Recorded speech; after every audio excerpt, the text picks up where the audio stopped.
To say that the Razr Ultra 2025 took me by surprise is a bit of an understatement. The phone is currently the most powerful flip phone on the market, boasting specs that rival even more traditional premium flagships such as the Galaxy S25 Ultra, and with a price that matches Samsung's top tier of the line model for 2025, Motorola seems to have a lot of confidence in the Razr Ultra 2025 following the line's success in recent years.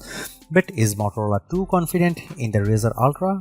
Does the company have what it takes to charge Samsung level prices for a phone?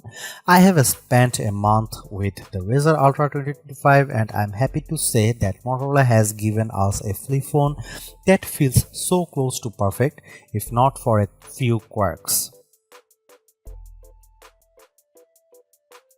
The Motorola Razr Ultra 2025 was announced on April 24 and pre-orders began on May 7, with open sale starting on May 15 in the United States. Two configurations are available: 16GB plus 512GB, which cost is $1,299 and 16GB plus 1TB, which cost around $499.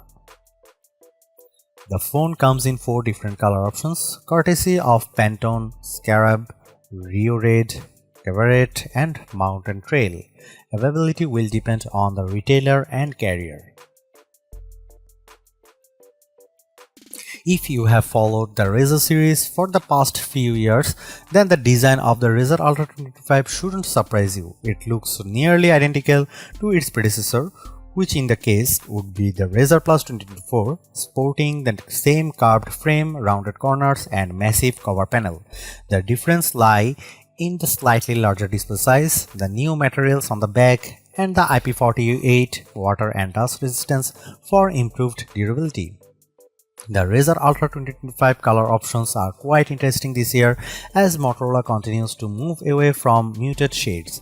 I have the Rio Red color on my unit, which incorporates Motorola's now standard vegan leather and is admittedly the least interesting of the Razr Ultra 2025 colors. I previously spent some time with the soft Alcantara and sturdy wood finishes during my hands-on, and I must say Motorola has given users quite the selection of sensory goodies to choose from. I also like that Motorola switched from a glossy frame to brushed metal as it gives the overall design a rustic sheen. Opening the phone feels great thanks to the new titanium reinforced hinge. It's stronger and makes it easier to open the Razr Ultra with one hand. It almost springs open with a satisfying click, which sounds about as good as it does when closing the phone. When the phone is open, you are greeted with a 7-inch OLED display that looks much punchier than previous models. This is likely a result of the Pantone collaboration, which aims to provide authentic and vivid images. The sharper Super HD resolution also makes content look crisp, while the variable 165Hz refresh rate helps make UI elements move with a sleek, buttery smoothness. Motorola offers 3 display presets for controlling color display: natural, radiant and vivid. I would suggest radiant as it splits the difference and gives you a bit more vibrancy without overdoing it. There are also a few settings for eye protection, including flicker prevention for users with PWM sensitivity, which is nice to see as Motorola continues improving the overall quality of its displays. The Razr Ultra 2025 is powered by the Snapdragon 8 Elite, making it the first flip phone to feature this chipset. Coupled with 16GB of RAM, it theoretically surpasses other flagships, at least on paper. It may seem like overkill, and it probably is, but the result is the kind of performance you'd expect from a top-tier flagship phone, as I experienced no lag or hiccups in my use.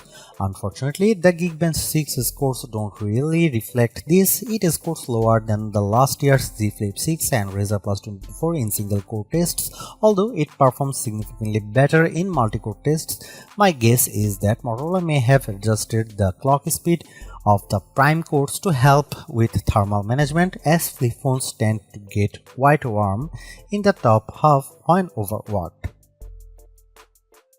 I don't put much stock in benchmark tests, and my real-world use of the phone has proven to be quite exceptional. That said, if you do care, then it's certainly something to consider. The rather large 4700 mAh battery should help offset the more powerful chipset and high-resolution display. So far, I have no complaints about battery life, and the phone can easily get me through the day, although I haven't managed to get much more than that. Will usually have to top up while I sleep. Fortunately, power users will appreciate the 68-watt charging, which fully charges the phone in approximately 40 minutes. Although I haven't been able to test out the top 30-watt wireless charging speed, as all of my chargers top out at 15 watt, it is good to see a company in the US moving the needle on charging speeds aside from OnePlus. The Razr Ultra 2025 runs Android 15 and will receive 3 OS upgrades and 4 years of security updates, which notably falls behind other flagship competitors. The latest version of Hello UX isn't significantly different from Motorola's Android 14 software, although it incorporates several Motorola or Razr specific features throughout. Motorola has packed as much as AI possible into its Moto AI software, which after some feedback from early testers feels significantly better than last year's beta, with more easily accessible features that can be found in the dedicated Moto AI app. For example, notification summaries are available with the click of a button and are now actionable, and thanks to Perplexity integration, Moto AI will pull up contextual actions based on whatever on your screen when you trigger it, similar in a way to Gemini. Image Studio and Playlist Studio are fun ways to utilize AI to generate images and context-based music playlists, although the latter is currently limited to Amazon Music, which I imagine won't be of much benefit to many people. The Razr still features Gemini and some Google AI features to complement Moto AI, and unlike Galaxy AI, Moto AI isn't injected into every aspect of the OS, which some may find refreshing. That said, there are several ways to trigger it, including the new dedicated AI button and double tapping the back of the phone. One of the coolest features is Look and Talk, which triggers Moto AI by simply looking at the Razr while in tent or stand mode. You can immediately start talking to it and ask follow-up questions, although you'll have to wait until it's done speaking or press the mic icon to interrupt it. It's not as seamless as Gemini Live, which allows you to interrupt and mid-sentence, and I hope Motorola will enable this feature in future updates. Aside from Look and Talk, triggering Moto AI regularly doesn't immediately let you talk to it, which feels like a missed opportunity. You have to tap the mic icon, which adds an unnecessary extra step to the process. Moto AI also isn't as fast as Gemini when answering questions, which can be a little frustrating in an age when consumers expect immediate information. The AI key is also a missed opportunity, as it feels severely limited when compared to other implementations of AI buttons. Hopefully, Motorola will allow more customization here, because it could become a very useful hardware feature. Overall, I think Motorola's overall AI execution could use some work, while we can explore topics further with the Perplexity integration. I would like to see this type of visibility extended to other AI models that consumers are likely more familiar with, such as Copilot, Meta AI, or Gemini. Fortunately, if Moto AI isn't for you, it's easy enough to ignore it and stick to using Gemini, which is my go-to. The cover screen experience hasn't changed much from the Razr Plus 2025, which is great. In fact, it got better with Android 15. Not only can you natively use apps on the cover screen, but you can also long press apps for additional actions, and now even set shortcuts to certain app functions on the app panel for even faster access to things without opening the phone. Furthermore, you can enable multiple app and widget panels, which can come in handy if you want separate app pages instead of scrolling through a single panel. That said, the overall functionality of using apps on the cover screen remains the same, and it is still one of my favorite ways to use the Razr. Lo and behold, The Razr Ultra 2025 takes great photos from the primary sensor. Even at 2x zoom, the colors feel much punchier than I'm used to seeing from Motorola, which is likely a product of the Pantone collaboration. Dynamic range also feels improved during the day with better handling of low light and nighttime images. The result is images that feel more Samsung in terms of color and saturation, while the added depth and definition remind me a bit of a Pixel.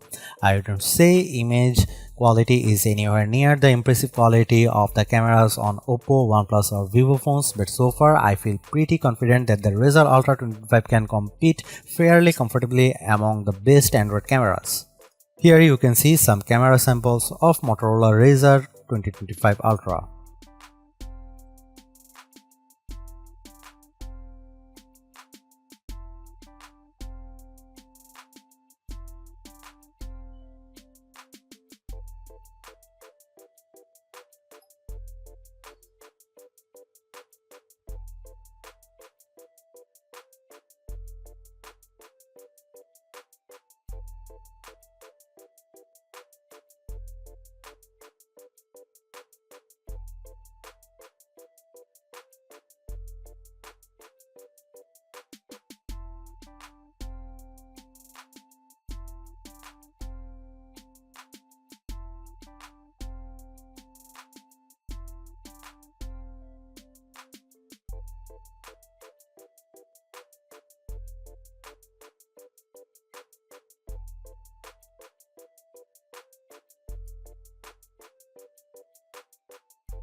The Motorola Razr Ultra 2025 actually delivers. It's easily the most stylish phone out there, no matter your color or material wise. It's also finally caught up to the big players with zippy performance, stellar battery life, and cameras that are no longer just an afterthought. That astonishing cover display seals the deal, making this phone more than the sum of its undeniably snazzy parts.